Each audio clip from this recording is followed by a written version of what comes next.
আসসালামু আলাইকুম। সারা বাংলা .net এর বিশেষ আয়োজন সারা বাংলা ফোকাসে সবাইকে আমন্ত্রণ জানাচ্ছি। আমাদের আজকের আলোচনার বিষয় কেমন চলছে ঢাকার সাংবাদিকতা। আজকের আলোচনার বিষয়ে আলোচনা করার জন্য আমাদের সঙ্গে যুক্ত হয়েছেন 21শে পদকপ্রাপ্ত সাংবাদিক জাফর ওয়াজেদ। তিনি একই সঙ্গে পিআইবির মহাপরিচালক এবং একজন জাদরেল রিপোর্টার, আপাতমস্তক সাংবাদিক। জাফর ভাই, আপনাকে স্বাগত আমাদের অনুষ্ঠানে। আমাদের সঙ্গে আরো আছেন ঢাকা সাংবাদিক ইউনিয়নের সাধারণ সম্পাদক সাজ্জাদ আলম খান তপু। তিনিও একজন মাঠের সাংবাদিক, আপাতমস্তক সাংবাদিক। তো ভাই, আপনাকে আমাদের অনুষ্ঠানে স্বাগত জানাচ্ছি। আমরা জানি যে আমাদের আজকের আলোচনার বিষয় কেমন চলছে ঢাকার সাংবাদিকতা। আমি ছোট্ট একটি তথ্য দিয়ে শুরু করতে চাই। অতি সম্প্রতি ফ্রান্সের একটি প্রতিষ্ঠান রিপোর্টার্স উইদাউট বর্ডার্স আমাদের সারা বিশ্বের সাংবাদিকতার, মুক্ত সাংবাদিকতার যে পরিসংখ্যান প্রকাশ করেছে, সেই পরিসংখ্যান অনুযায়ী 180টি দেশের মধ্যে বাংলাদেশের অবস্থান 151 নম্বরে। এবং এই প্রতিষ্ঠানটি তাদের প্রতিবেদনে বলেছে যে 2013 সালের পর থেকে ঢাকার সাংবাদিকতা ধীরে ধীরে সংকুচিত হচ্ছে বা মুক্ত গণমাধ্যম চর্চার ক্ষেত্রে অনেক অন্তরায় আসছে। আমরা আরো দেখছি যে সাংবাদিকতায় হামলা, মামলা, নির্যাতন এগুলো তো আছেই।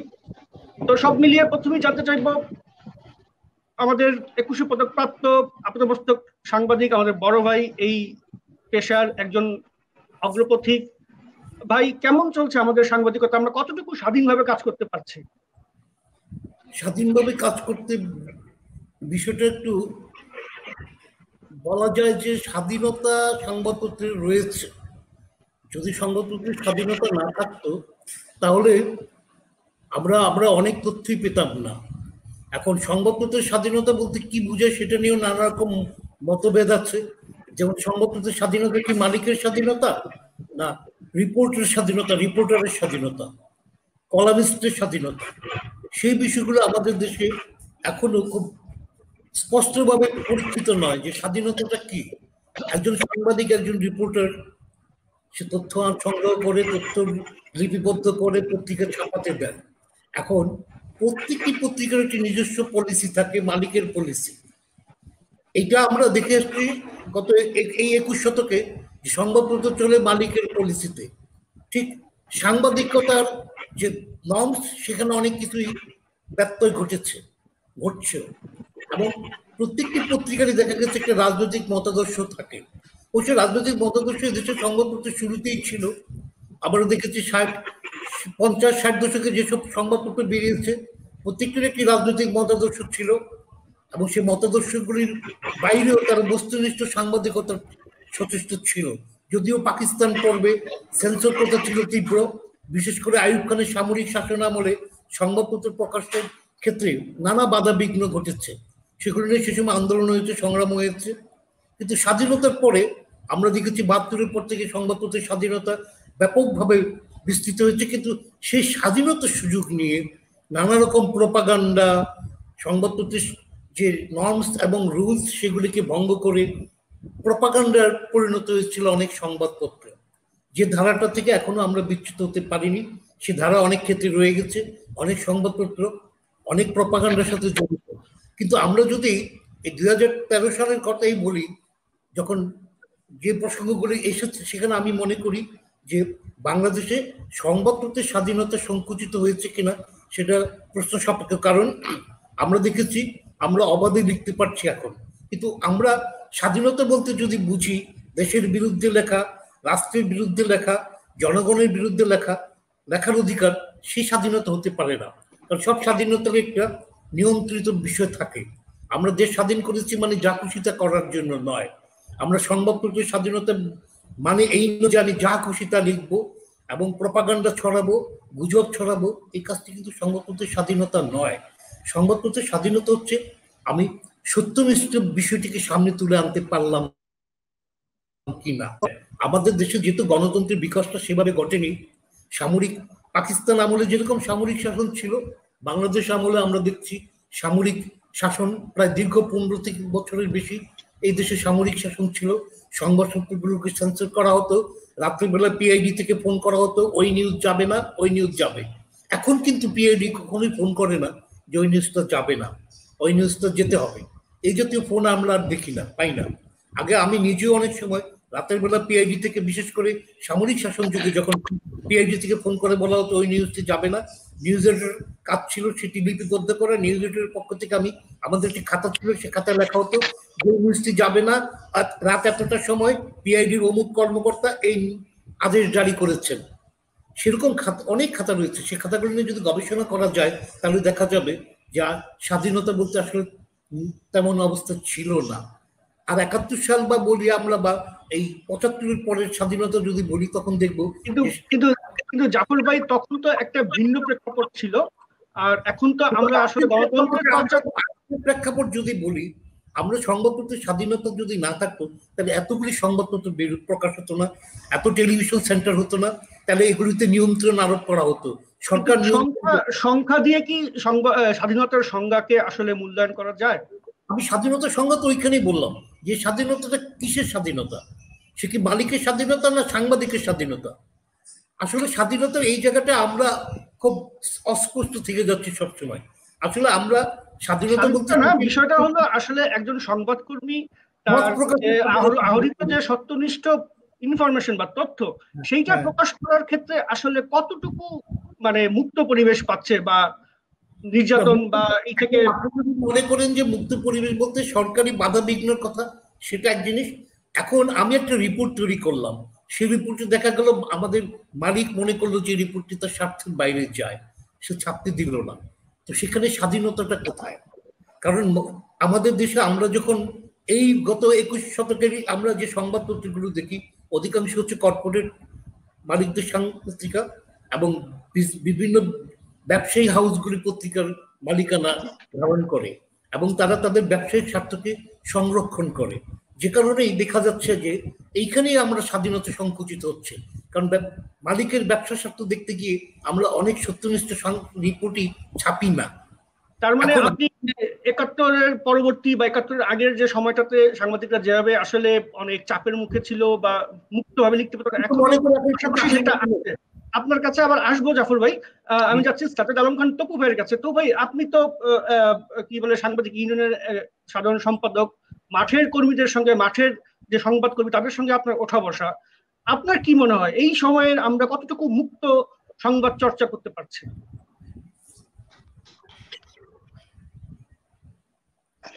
আমি আসলে আমাদের অগ্রজ সাংবাদিক জাফর ওয়াজেদ ভাইয়ের কথা সুর ধরে বলতে চাই যে আসলে যা ইচ্ছা তা লেখার নাম তো গণমাধ্যম কর্মীর কাজ না, একজন সাংবাদিকেরও কাজ না।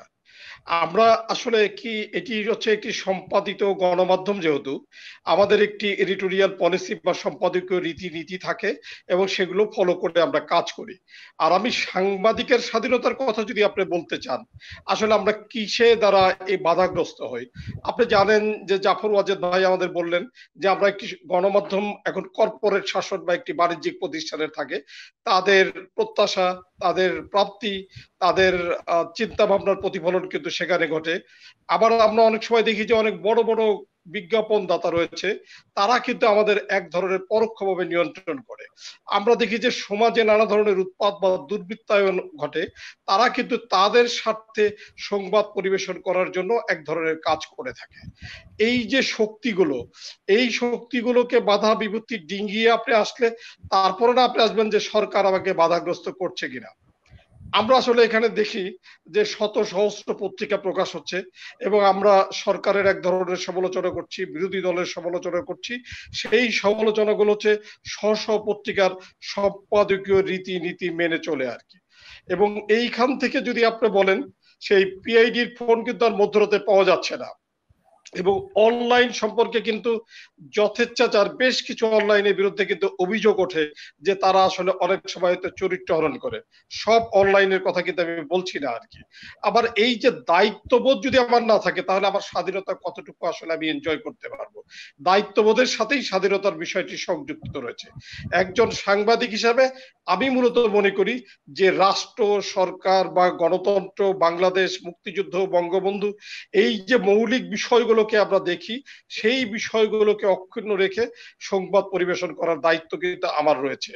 এবং এগুলো করতে যেয়ে যদি আমি যথেচ্ছাচার শব্দ বাংলাদেশ বিরোধী প্রচারণা করি, অথবা দেশি বিদেশি বা অনলাইনে যদি বাংলাদেশ বা গণতন্ত্র বা বঙ্গবন্ধু এই সম্পর্কে রাষ্ট্রের বিরুদ্ধে যদি অপপ্রচার করি, সেটি কিন্তু আসলে হস্তক্ষেপ করাটা স্বাধীনতার পরিপন্থী না। তবে হ্যাঁ, এইটা ঠিক যে আসলে আমরা কাজ করতে যে সরকার কি আমাদের খুব বেশি নিয়ন্ত্রণ করতে চাচ্ছে? আমরা কি আসলে মধ্যরাতে ফোন পাচ্ছি, অথবা কোনো মন্ত্রী, মিনিস্টার বা সরকারি দপ্তর থেকে আমাদেরকে নিবৃত করার চেষ্টা করছে কিনা? আমার মনে হয় এই ক্ষেত্রে আমার এবং জিলানির অভিজ্ঞতা আসলে খুব হেরফের হবে না। এবং জিলানিকেই যদি আমি পাল্টা প্রশ্ন করতে চাই যে এই যে ধরেন করোনা কালে আসলে আপনিই বা কতটুকু নিবৃত হয়েছেন সরকারের দ্বারা যে তথ্য পরিবেশন করা যাবে কি যাবে না, আমার তো মনে হয় যে সেই অভিজ্ঞতা সম্ভবত জিলানির প্রায় শূন্যের দিকে আর কি। আমরা যারা গণমাধ্যম কর্মী তারা অবশ্যই বিশ্বাস করতে চায় আমাদের একটি প্রখর দায়বোধ থাকতে হবে। সেই দায়বোধ কার? বাংলাদেশের জনগণের প্রতি। এই দায়বোধ কার? রাষ্ট্রের প্রতি। এই দায়বোধ কার? বাংলাদেশের প্রতি। এই দায়বোধ কার? মুক্তিযুদ্ধের প্রতি। এই দায়বোধ নিয়ে সম্পাদকীয় নীতি কাঠামোর আলোকে সঠিক সুস্থ ধারার তথ্য পরিবেশন করার কাজটাই কিন্তু আসলে সাংবাদিকদের। গুজব রুখে দেওয়ার দায়িত্ব কার? সাংবাদিকদের। প্রোপাগান্ডা বা মিথ্যা প্রচারণা, বিভ্রান্তিকর অর্ধ সত্য তথ্য যারা পরিবেশন করে, সেটি রুখে দেওয়ার দায়িত্ব কার? সাংবাদিকতার। এই যে সাংবাদিকতার সেই জায়গাগুলোকে আমরা মূলত মনে করি যে যদি কোথাও বাধাগ্রস্ত হয় তাহলে সেই প্রতিবন্ধকতার জায়গা কোথাও কোথাও থাকতে পারে। সেটি আবারও জোর দিয়ে বলতে চাই, সেটি কর্পোরেট ইন্টারেস্টের বিষয় হতে পারে, সেটি বিজ্ঞাপনদাতার হতে পারে, সমাজ বিরোধী শক্তির হতে পারে। কালোবাজারি মুনাফাখোর শক্তি হয়তো আমাকে নিবৃত করতে পারে, আমাকে রাজপথে ঠেঙিয়ে দিতে পারে, অথবা আমার মালিকের কাছে অন্যায় অন্যায্য অভিযোগ করতে পারে, অথবা আমার বিরুদ্ধে মামলা কৌশলে মামলা দায়ের করে হেস্তনেস্ত করতে পারে। সেই জায়গাগুলোতেও কিন্তু আসলে আমি অনেক সময় বাধাগ্রস্ত হয়ে পড়ছি। আর প্রত্যক্ষভাবে সরকার দ্বারা আমি কতটুকু নিয়ন্ত্রণ হচ্ছি সেটি কিন্তু আসলে আমাদের কাছে এখনো স্পষ্ট না। যেমন আমরা কিন্তু আর আসলে ফোন পে সংবাদ নামিয়ে দিতে হচ্ছে অন্তত সরকারের, সেই অভিজ্ঞতাটা কিন্তু খুব কম। বরঞ্চ বিজ্ঞাপনদাতার স্বার্থপূর্ণ হচ্ছে বলে একটি নিউজ যাচ্ছে, পরক্ষণে হয়তো অনলাইনে থাকছে না, টেলিভিশনে হয়তো থাকছে না, পত্রিকার হয়তো ফার্স্ট এডিশনে আছে, হয়তো লাস্ট এডিশনে নাই। সেই অভিজ্ঞতা গুলো কিন্তু আমাদের দিন দিন আমাদের সমৃদ্ধ হচ্ছে আর কি। আপনি ঠিকই বলেছেন। আসলে এই যে আমাদের ভিন্ন কৌশলে যে আটকানোর চেষ্টা বা যে কর্পোরেট লেভেলের যে প্রবলেমগুলো বা সাংবাদিকদের অধিকার আদায়ের জন্য যে সমস্ত প্রতিষ্ঠান বা সংস্থাগুলো রয়েছে, এই সংস্থাগুলো কি আসলে সঠিকভাবে কাজ করছে জাফর ভাই? সংস্থাগুলো সঠিকভাবে কাজ করছে কিনা সেটা তো দেখার বিষয় আছে। এখানে আরো কতগুলি বিষয় আছে, যেটা সাজ্জাদ আলম খান তবু বললেন যে বিজ্ঞাপনদাতাদের, হ্যাঁ বিজ্ঞাপনদাতাদের একটি বিষয় থাকে। আপনি দেখবেন আমরা যদি কোনো একটা জিনিস খেয়াল করি, আমরা যদি মোবাইল কোম্পানিগুলির দিকে তাকাই, মোবাইল কোম্পানিগুলি নিয়ে গ্রাহকদের প্রচুর অভিযোগ আমরা ফেসবুকে দেখতে পাই, সংবাদপত্রের চিঠিপত্র দেখতে পাই, নানা রকম অভিযোগ আছে, কিন্তু আমরা সেগুলি নিয়ে কিন্তু লিখছি না। কারণ আমি লিখছি না এই কারণে যে মালিক মনে করে যে আমার বিজ্ঞাপন বন্ধ হয়ে যাবে। এই বিজ্ঞাপন বন্ধের ভীতিটা অনেক ক্ষেত্রেই অনেক অনাচার, অবিচার, অন্যায়কে প্রশ্রয় দিচ্ছে। সেক্ষেত্রে আমরা এই জিনিসটাকে কোনোভাবে পরিত্যাগ করতে পারি না। কারণ এক একটি বিজ্ঞাপনের উপর পত্রিকা নির্ভরশীল, আপনি জানেন বিজ্ঞাপন একটি বিরাট গুরুত্বপূর্ণ, সার্কুলেশন গুরুত্বপূর্ণ হলে সার্কুলেশন থেকে সেভাবে অর্থ আয় হয় না। সংবাদপত্রগুলি মূলত বিজ্ঞাপন নির্ভর, এবং বিজ্ঞাপনের ক্ষেত্রে দেখা যাচ্ছে বেসরকারি প্রতিষ্ঠানের চেয়ে সরকারি বিজ্ঞাপনের সংখ্যাই বেশি, এবং সরকারি বিজ্ঞাপনের উপরে সংবাদপত্রগুলি নির্ভরশীল। এবং আমরা এটাও দেখেছি সংবাদপত্রগুলি সরকারি বিজ্ঞাপনের উপর নির্ভরশীল হলেও সরকারের যে সরকারের ক্ষেত্রে যেসব অনিয়ম থাকে সেগুলি কিন্তু তুলে ধরতে তারা পিছপা হন না। আপনারা দেখুন স্বাস্থ্য খাতে যে অনিয়মগুলি অতীতে হয়েছে সেগুলি কিন্তু সংবাদপত্রে, এবং অতীতে আমরা দেখেছি সংবাদপত্রের নিউজের কারণে অনেক মন্ত্রীকে পদত্যাগ করতে হয়েছে। আর সংবাদপত্রের স্বাধীনতা কিরকম ছিল একটু উদাহরণ দিই। আপনি 72-73 সালের কথাই বলুন, তখন সংবাদপত্র নিয়ন্ত্রণ হতো না, যে কারণে রাজনৈতিক জনসভায় নেতারা অনেক রকম বক্তব্য দিয়ে থাকেন। কিন্তু আমি তখন একজন রিপোর্টার হিসেবে আমার একটা দায়িত্ব বোধ আছে, কারণ সংবাদপত্রের একটা সামাজিক দায়বদ্ধতা তীব্র। সাংবাদিক হিসেবে আমার একটা সামাজিক দায়বদ্ধতা আছে। নেতারা জনসহ অনেক কথা বলেন, আমি কি সেসব যেগুলি প্রাসঙ্গিক নয় কিংবা জনগণের কাছে পৌঁছানো একেবারেই দরকার নয়, আমি কি সেসব জিনিসকে নিউজ করব? কিন্তু আমরা কি দেখেছি, ৭৩ সালে দেখেছি জনসভায় বলা হলো শেখ মুজিবের চামড়া তুলে জুতা বানাবো, এগুলিও সংবাদপত্রে হেডিং হয়েছে, শিরোনাম হয়েছে। এইটা তো সংবাদপত্রের স্বাধীনতা নয়। আমাদের সংবাদপত্রের আসলে সেলফ সেন্সরশিপ বলে যেটা আছে সেটাও অ্যাপ্লাই করতে হবে এবং আমাদেরকে দায়িত্বশীল হতে হবে। না, সেলফ সেন্সরশিপ না, সবচেয়ে বড় কথা হচ্ছে আমার সামাজিক দায়বদ্ধতা। সংবাদপত্রের সামাজিক দায়িত্ব অনেক বেশি। আমি শুধু এই মানে বাজার করা কমার্শিয়ালি ভ্যালু দেখার চেয়েও আমার একটা দায়বদ্ধতা আছে। আমি সমাজকে কি দিচ্ছি, আমার যে রিডারের কাছে আমি কি তুলে ধরছি, আমি নেতিবাচক জিনিসগুলোকে কেন রিডারের কাছে তুলে ধরবো? আমার তো দায়িত্ব হচ্ছে সমাজের যে ইতিবাচক দিকগুলো রয়েছে সেগুলিকে সামনে আনা। কারণ সমাজকে এগিয়ে নেওয়ার দায়িত্ব কিন্তু সংবাদপত্রের একটা ভীষণ দায়িত্ব। সংবাদপত্রগুলো আমাদের সমাজকে এগিয়ে দেবে। আমরা দেখেছি সে ব্রিটিশ আমলেই বলুন, যখন আমাদের কুমারখালীর সেই বিখ্যাত সাংবাদিক কাঙ্গাল হরিনাথ মজুমদার পত্রিকা করলেন, নিজে রিপোর্ট লিখতেন, নিজে ছাপাতেন, সবটাই করতেন, এবং তার সেই পত্রিকা সার্কুলেশন জাহিদার সমাজে একটা আলোড়ন তুলেছিল। ব্রিটিশ এখানে যারা কলোনিয়াল শাসক ছিলেন তাদেরও ভিত কাঁপিয়ে দিয়েছিল। কিন্তু আমাদের সংবাদপত্রগুলো আমরা সেভাবে ভিত কাঁপাতে একসময় পেরেছি। আমরা ৯০ গণ আন্দোলনের সময় দেখেছি সংবাদপত্রের ভূমিকা জনগণের সাথে ছিল। আমরা এখনো মনে করি সংবাদপত্রগুলি জনগণের সাথেই আছে। কিন্তু সংবাদপত্রের যে দায়িত্ববোধ, সাংবাদিকের দায়িত্ববোধ, সেগুলির মধ্যে একটু ম্রিয়মান হয়ে গিয়েছে। আমরা ওই জায়গাটাতে আরো জোর দিতে আমরা হবে। করোনাকালীন সময় সাংবাদিকতার কথাই বলি, আমাদের অনেক পত্রিকা খুব দায়িত্বশীল ভূমিকা পালন করেনি। অনেক পত্রিকায় আতঙ্ক ছড়ানোর চেষ্টা করেছে। সমাজে এই জিনিসগুলো খুব ক্ষতিকর হয়ে দাঁড়ায়। আপনার কাছে আবার আসবো জাফর ভাই। তবু ভাইয়ের কাছে যাচ্ছি। তবু ভাই, কয়েকটা ঘটনা আপনাকে বলি। যেমন অতি সম্প্রতি দিনাজপুরে ত্রাণের অনিয়মের দুর্নীতি খবর প্রকাশ করার জন্য বিডি নিউজের সম্পাদক এবং জাগো নিউজের সম্পাদকের বিরুদ্ধে মামলা হয়। এর আগে ডেইলি স্টারের বিরুদ্ধে প্রায় অনেকগুলো মামলা হয়। আর অতি সম্প্রতি গত ৩ মে আমাদের কি বলে এটাকে মুক্ত সাংবাদিকতা দিবস ছিল। ওই দিন আমরা যেটা দেখলাম যে একজন গণমাধ্যম কর্মী ৫৪ দিন ধরে প্রায় নিখোঁজ ছিল। ওই দিন তাকে যশোরের একটি আদালতে পিছে মোড়া করে হ্যান্ডকাপ করিয়ে উপস্থিত করা। এই যে ঘটনাগুলো, এইগুলোকে আপনি কিভাবে মূল্যায়ন করছেন বা বিশ্লেষণ করছেন? আসলে জিলানি, আমি আরেকটা জিনিস স্পষ্ট করতে চাই। যেমন ধরেন যে আমরা ঢাকা সাংবাদিক ইউনিয়ন শুরু থেকেই বলছি যে সাইবার সিকিউরিটি আইনের অধীনে সাংবাদিকদের বিরুদ্ধে মামলা না করার জন্য, কারণ অনেক ক্ষেত্রেই এর হয়তো অপপ্রয়োগ হয়। আমরা প্রথমত মনে করি যে আপনি জানেন যে গণমাধ্যম কর্মী কোনো সংবাদে যদি আমরা ডিপ্রাইভ আসলে সংক্ষুব্ধ হই, সেটি প্রথমত আমাদের আসলে একটি প্রতিবাদ দিতে হয়। দ্বিতীয়ত যদি সেই জায়গাতেও আমরা সংক্ষুব্ধ অবস্থান থেকে যদি তার প্রতিকার না মেলে, আমরা আশা করব যে তিনি প্রেস কাউন্সিলে যাবেন। কিন্তু আমরা সরাসরি দেখতে পাচ্ছি যে বিভিন্ন জায়গায় আসলে গণমাধ্যমের কর্মীদের বিরুদ্ধে বা সব প্রকাশিত সংবাদ দিয়ে সাইবার সিকিউরিটি আইনে চলে যাওয়া হচ্ছে। এটিকে আমরা মনে করি যে এই যে এক ধরনের সমাজ বিরোধী শক্তির জায়গা থেকে এক ধরনের মনস্তাত্ত্বিক চাপ তৈরি করার জায়গার কথা বলা হচ্ছে। আরেকটি বলা হচ্ছিল যে আপনি শফিকুল ইসলাম কাজলের কথা বলতে চাচ্ছেন। শফিকুল ইসলাম কাজলের বিরুদ্ধে বেশ কয়েকটি মামলা ছিল এবং সেই মামলার একটা পর্যায়ে আমরা তাকে অনেকদিন ধরে নিখোঁজ ছিলেন এবং তাকে পরবর্তীতে পাওয়া গেলেন এবং আমরা দেখলাম যে তাকে কে হ্যান্ডকাপে ধরে নিয়ে চলে যাওয়া হচ্ছে। একজন সাংবাদিক হিসাবে এটিতে আসলে আমাদের কাছে অনেকটা পোস্টের জন্ম দেয় যে একজন সাংবাদিককে এইভাবে ওই পিঠ মোড়া করে আসলে নিয়ে যাবে কিনা আদালত পর্যন্ত নিয়ে যাওয়ার জন্য। তাকে যে মামলায় সেদিন আসলে আটক দেখানো হলো সেটি হচ্ছে ৫৪ ধারার মামলা এবং আপনি জানেন যে এটি একটি সন্দেহজনক মামলা। এই মামলা একটা পর্যায় পর্যন্ত প্রমাণ না করতে পারলে ২-৩ সপ্তাহের ভিতরে এটি আসলে বাতিল হয়ে যায়। কিন্তু সেই জায়গাটাকে আমরা আসলে আমাদের কাছে তাকে তো স্বাভাবিক সুন্দরভাবেই নিয়ে যাওয়া সম্ভব হতো এবং সেটি হয়নি। সেটি তো আমরা অবশ্যই মনে করি যে কোনো না কোনো অতি উৎসাহী মহল হয়তো এটি কাজ করেছে, যেটি অবশ্যই নিন্দনীয় এবং ন্যাক্কারজনক হিসেবে আমরা মূলত মনে করে থাকি আর কি। জাফর কিন্তু ভাই, শফিকুল ইসলাম কাজলের বিরুদ্ধে যে মামলা, সেটি কিন্তু আমরা পরবর্তীতে, আপনিও হয়তো জানেন, সেটি হচ্ছে যে ফেসবুকে লেখালেখি করার কারণে, সেটি কিন্তু কোনো সংবাদপত্রে প্রকাশিত সংবাদ বিষয় নিয়ে তার বিরুদ্ধে কিন্তু মামলা হয়নি।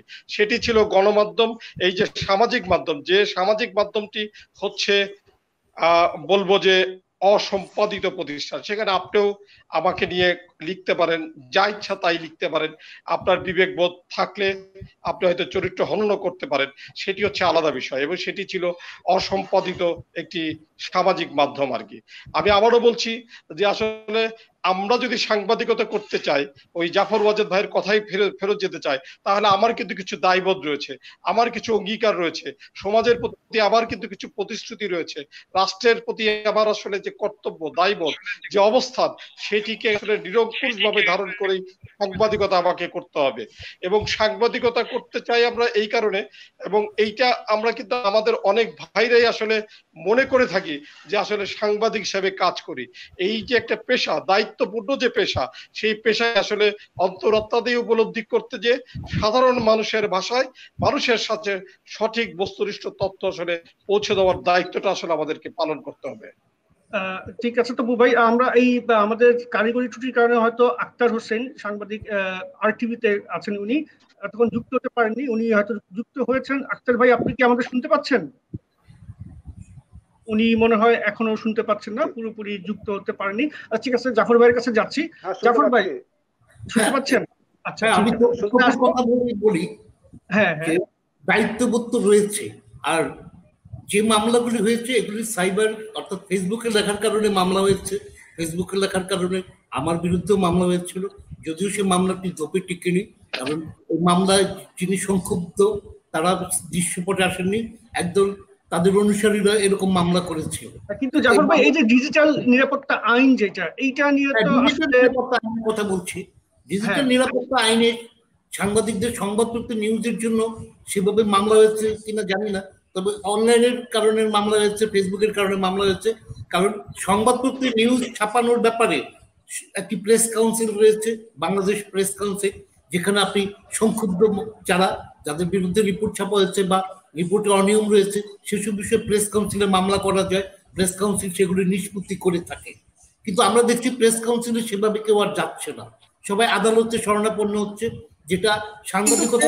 প্রেস কাউন্সিলের যে মামলাগুলো হয়, প্রেস কাউন্সিল কি সেই মামলাগুলোর খুব কার্যকর কোনো সমাধান দিতে পারে আসলে? বা প্রেস কাউন্সিল আমরা কেন যাই না, কেন আমরা প্রেস কাউন্সিলে যেতে? প্রেস কাউন্সিল অবশ্যই দেখেন, প্রেস কাউন্সিলে মামলাতে ওখানে যে যারা রয়েছেন তাদের অনেকেই সাংবাদিক ছাড়া রয়েছেন, একজন জনপ্রতিনিধি রয়েছেন, সংসদ সদস্য রয়েছেন, বিচারপতি রয়েছেন সাবেক, এবং সাংবাদিকরাই সেখানে থাকেন। অতএব সেখানে সুরাহা করা হয়, অর্থাৎ আর্থিক কোনো শাস্তি দেওয়া না হলেও সেখানে অনেকটা নিন্দা করা হয়, একটা ক্ষমা চাওয়ার পত্তরি করা হয়। এখানে অনেকটা লিবারেল। আমরা মনে করি যে প্রেস কাউন্সিলের যে আইন আছে, আইনটা যথেষ্ট এখনো প্রয়োজনীয়, হতো এটাকে আরো সংযোজন করা যেতে পারে। সেটা হতে পারে পরিবর্তিত পরিস্থিতির প্রেক্ষাপটে, যেখানে অনলাইন চলে এসেছে বা টেলিভিশন আছে, সেসব ক্ষেত্রে প্রেস কাউন্সিলের আইনে হয়তো আরো সংযোজন হবে, সেটা করা যেতে পারে। কিন্তু সেগুলো নিয়ে আমাদের যে সাংবাদিক নেতৃবৃন্দ আছেন তারা সরকারের সাথে কথা বলেছেন, সরকার থেকে আশ্বাসও দেওয়া হয়েছে যে এই ব্যাপারে মামলা করা হবে না।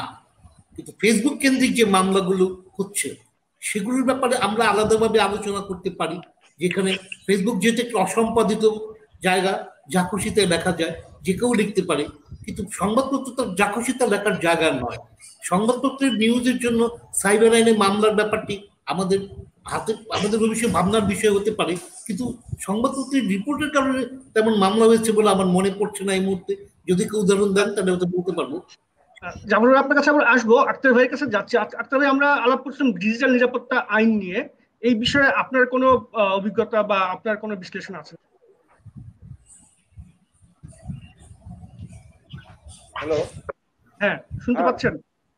হ্যাঁ হ্যাঁ শুনতে পাচ্ছি। ডিজিটাল নিরাপত্তা আইন আসলে সাংবাদিকতায় কতটুকু অন্তরায় সৃষ্টি করে?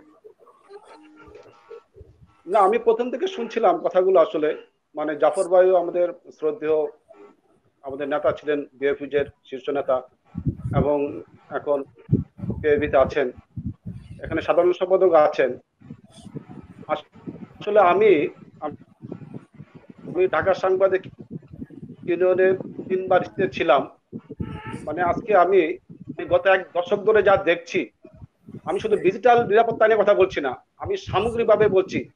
এই যে গত 1 দশকে টেলিভিশন এবং অনলাইনের যে বিকাশ ঘটলো, তারপর যে পত্র পত্রিকাগুলো এখনো ডেইলি প্রতিদিন বের হচ্ছে, প্রতিদিন বের হচ্ছে, এই পেশায় কেন শৃঙ্খলা আসলো না? এই পেশাতে কেন এখনো, এই যে আজকেও এক সাংবাদিক মারা গেলেন সেই স্পটে পরীক্ষা দিতে এসে, তার মানে কি উনি যখন জ্বর অনুভব করছিলেন তখন তার মধ্যে সেই মানে সেই যে আসলে সব সাংবাদিক একটা অসুস্থ হওয়ার আগে সবার আগে উনার ভাবনা যেটা আসে সেটা হলো ফিনান্সিয়াল সাপোর্টটা। আমি অনেক সাংবাদিকের সঙ্গে কথা বলি, তারা বলে যে ভাই, ওষুধ হলেই, যে কোনো ধরনের অসুখ হলেই আমার মাথায় একটা ভাঁজ পড়ে। কেন ভাঁজ পড়ে? কারণ আমি চিন্তা করি এখানে যে টাকাটা দরকার সে টাকাটা আমার কাছে নাই। আমাদের সাংবাদিকদের তাদের যে আর্নিং সোর্স এটা একমাত্র মাসিক বেতনের উপর নির্ভর করে। আপনি জানেন যে শুধু এখন না, আমি করোনার কথা বলছি না, করোনার আগেও আচ্ছা ভাই, আপনি একটি ভালো বিষয়বস্তু উত্থাপন করেছেন যে সাংবাদিকদের আসলে মজুরির বিষয়টা বা অধিকারের বিষয়টা। এই বিষয়ে আমি একটু যোগ করতে চাই যে আমি আজকে কি বলে আমাদের সরকারি ওয়েবসাইট দেখে যেটা পেলাম সেটা হলো 8ম ওয়েস্ট বোর্ড রোয়েদাদ বাস্তবায়ন করছে। ঢাকাতে এমন পত্রিকার সংখ্যা 102টি, আর ইংরেজি হলো 25টি, মোট 127টি পত্রিকা 8ম ওয়েস্ট বোর্ড বাস্তবায়ন করছে। তো সেই তালিকায় গিয়ে আমি যেটা দেখলাম, ইংরেজি তালিকার মধ্যে আপনার আছে ডেইলি স্টেট, মুসলিম টাইমস, ভয়েস মেইল, বাংলার মধ্যে আছে আপনার সমাজ সংবাদ, লাখকণ্ঠ, জনবাণী, আলোর বার্তা, নিখাত খবর, এরকম অনেক অসংখ্য সংবাদপত্র। তপু ভাইয়ের কাছে আমি প্রশ্ন রাখবো যে তপু ভাই, আপনি তো সাংবাদিক ইউনিয়নের একজন নেতা, আপনার কি মনে হয় যে 127টি পত্রিকা ঢাকা শহরে আসলে 8ম ওয়েস্ট বোর্ড বাস্তবায়ন করে, এই পরিসংখ্যানটি বা এই তথ্যটি, এই প্রতিবেদনটি কতটুকু সত্য? এটা একটা ভুয়া, এই যে গণমাধ্যম অর্থাৎ যে সমস্ত তথ্য উপাত্তগুলো তৈরি করা হয় সরকারি প্রশাসন যন্ত্রের সহযোগিতায়, সেখানে নিশ্চয়ই গলদ রয়েছে। কারণ তারা এই 8ম ওয়েস্ট বোর্ড বাস্তবায়ন করেছেন এই তথ্য উপাত্ত দিয়ে সরকারের কাছ থেকে যে বিজ্ঞাপন, সেই বিজ্ঞাপনের রেটে বাড়তি পয়সা সংগ্রহ করে রাখে। এবং তারা আমরা দেখি যে এর একটা বড় ধরনের অংশ তারা আসলে সেই সমস্ত পত্র পত্রিকাগুলোকে আমরা ঢাকা এবং সারা দেশের বাজারে খুব একটা দেখি না। সরকারের কাছে বাড়তি সুবিধা নিচ্ছেন কিন্তু তিনি কর্মীকে বেতন দিচ্ছেন না। এবং তার পত্রিকার সার্কুলেশন যেভাবে দেখানো হচ্ছে, সবগুলোর কথা আমি বলছি না, আপনি বেশ কিছু নাম বলেছেন, সেই নামের আলোকে আমি বলতে চাচ্ছি যে সেই পত্রিকাগুলো যে সমস্ত সুযোগ সুবিধাগুলো তারা নিচ্ছেন সরকারের কাছ থেকে, বিজ্ঞাপন নিচ্ছেন, এইটি আসলে বড় ধরনের প্রতারণা এবং এটি দুর্নীতির বিষয়। ঢাকা সাংবাদিক ইউনিয়ন শুরু থেকেই জোরালো ভাবে এর প্রতিবাদ জানিয়ে আসছে। সরকার এই যে প্রণোদনাগুলো দিয়ে থাকে সাংবাদিকের আর্থিক নিরাপত্তার বিষয়টিকে নিশ্চিত করবার জন্য, নিয়মিত বেতন ভাতা প্রাপ্তির জন্য, তার সংবাদকর্মী যাতে ভালো থাকে, সুষ্ঠু এবং বস্তুনিষ্ঠ তথ্য যাতে মানুষের কাছে পৌঁছে যেতে পারে। সেই যে তথ্য বিভ্রান্তি ঘটিয়ে সরকারি প্রশাসন যন্ত্রের মাধ্যমে যে অপতৎপরতায় সরকারি অর্থের যে লুটপাট চলে, সেটি বন্ধের জন্য আমরা জোরালো দাবি জানিয়ে আসছি। এবং এটি একটি বড় মাপের দুর্নীতি এবং প্রতারণা। এবং এই প্রতারকরা আসলে একদিকে যেমন সরকারি তহবিল তছরূপ করে অর্থ নিয়ে যাচ্ছে লুটপাট করে, অন্যদিকে তাদের ওইখানে যে কর্মরত সাংবাদিক যারা নাম কোয়াস্তে কাজ করেন, তাদের বেতন ভাতা, উৎসব ভাতা থেকে শুরু করে নানা ধরনের ভাতা থেকেও তাদের আসলে বঞ্চিত করেন। এই অপশক্তিকে আসলে প্রতিরোধ করবার জন্য আমরা সম্মিলিতভাবে দাবি তুলি। আমি কথা ধরেই বলি, এইখানে এই যে গলতটি কথা বলা হচ্ছে, এই সংবাদপত্র সার্কুলেশন, সরকারি সুযোগ সুবিধা নেওয়া, এই জিনিসগুলো আজকে নতুন, অনেক পুরনো। সংবাদপত্রের মালিকরা বিজ্ঞাপনের রেট, অতিরিক্ত রেট পাওয়ার জন্য সার্কুলেশন বেশি দেখাচ্ছেন। এমনকি কিন্তু এখানে একটা বডি আছে, সরকারি সাংবাদিক এবং সাংবাদিক নেতা সবাই মিলে একটা বডি এটা সিদ্ধান্ত করে দেয় কারা আসলে ওই বোর্ড পাবে। এখানে কি করছে আসলে, কে নিবে?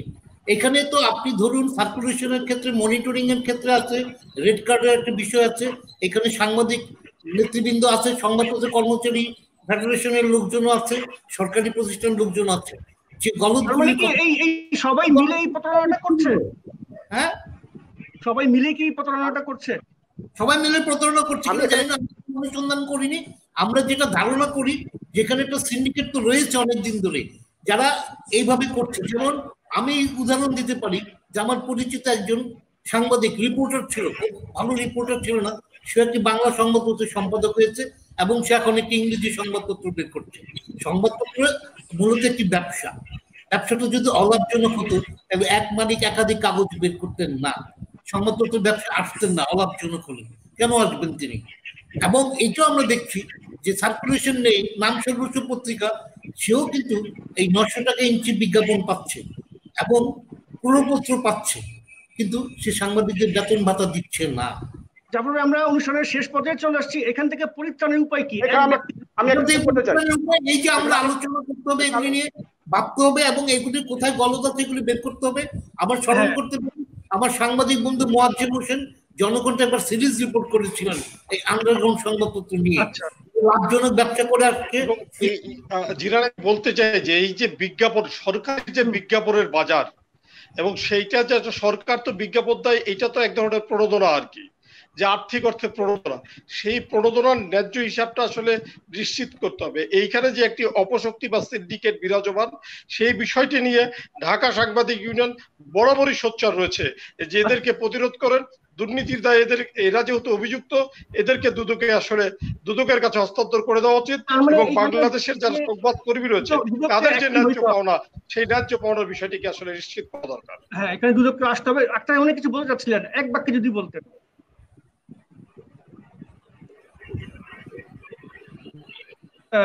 আমরা অনুষ্ঠানে আসলে শেষ পর্যায়ে চলে আসছি। আক্তার ভাইয়ের সঙ্গে আবার হয়তো কারিগরি সমস্যা হচ্ছে। আমি কথা বলি শেষ মুহূর্তে যে আমাদের